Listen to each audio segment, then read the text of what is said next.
Our next guest is joining us now from the great state of Pennsylvania. I know your district is just about 30 minutes outside of where Butler is.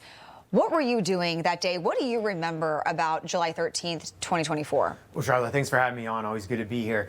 You know, that day, that was one of the only Trump rallies in Western Pennsylvania that I didn't go to, fortunately. Wow. But I remember that I was traveling, I got a call, and it was my political director. He said the president has just been shot. Immediately went into the nearest restaurant where I was. They had, of course, all over the TVs, and just sat there and watched the news coming in. My phone was coming in with tons of text messages, everybody seeing if I was okay. But you know, I vividly recall just the way the media handled this at first. I remember one of the competitors at Newsmax had on the cryon, President fell at rally. I don't know if you remember all that, but the way the media treated that.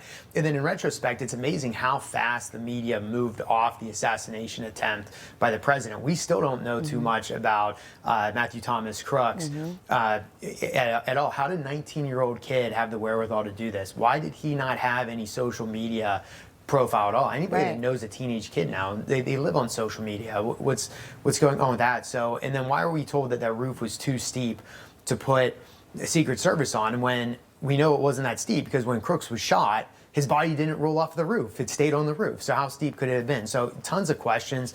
We need to look more into it. And I think another big question now that we're having just this week is these 6 Secret Service agents who were there that day who have now been put on unpaid leave. That's a very big deal. Why is it happening a year later? Why wouldn't it have happened a week later? I feel like there was very little oversight by the Biden administration on what went wrong that day. Now, whether they felt like they were trying to shift blame or move past this because maybe they weren't giving the resources to President Trump that he should have been given, whether or not there's other decisions that they're trying to glaze over, I don't know. I don't want to speculate.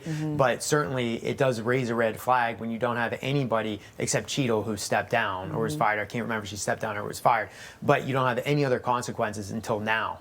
Yeah, no, you're absolutely right. Well, I want to shift gears a little bit. We were talking about this off camera. I said, have you been able to do anything fun and relaxing? You said, no, there's been the one big beautiful bill. That's what I've been working on for a very long time. And I think the American people are thankful that that was able to be signed on July 4th. Why was it so important to make it by that deadline? Well, it was symbolic for several reasons. One, just the symbolism of having that bill on July 4th. You know, 77 million Americans voted for the president. His agenda was laid out and encapsulated in the one big beautiful bill. To do it on the 4th of July was just so significant. But also, politically, we need to get that done because you need to have the economic benefits from the bill, from the tax cuts, the no tax on tips, no tax on Social Security, no tax on overtime, and just the stability in the tax code. You need to have that in place so there's economic growth leading into the midterm.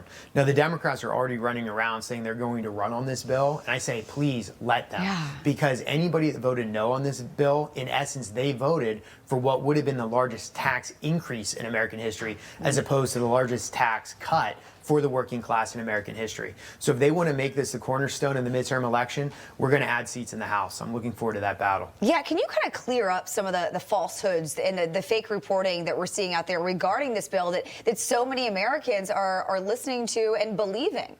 Well, this goes back to a broader issue. The Democrats tell lies better than Republicans tell the truth. It's amazing just what they can say and get away with. But what they're doing is they're trying to attack this bill. But when you pull back all their attacks, they're just platitudes. There's nothing there. They want to talk about Medicare, Medicaid, Social Security. We actually strengthen those programs so they'll be there for future generations because we cut waste, fraud, and abuse. And also, you need to have a growing economy. You need to have a GDP that's expanding so government revenue is going up so you can actually fund those programs. So we actually secured those programs in this bill. So if they want to defend government fraud, abuse, and waste, illegal immigrants getting benefits, fine, let them make that campaign platform. But also, you have a lot of border security. We're going to finish the border wall. I believe it's 175 billion just for border security. You have 150 billion to modernize and upgrade the American military. So much there in that bill. It's such a huge bill for the American people. I know we could talk about this so much because there's so much to unpack, but we got to leave it there. Guy Reschenthaler, always great having you. Thank you. Information. Truth is freedom. Is Newsmax. It's real news for real people.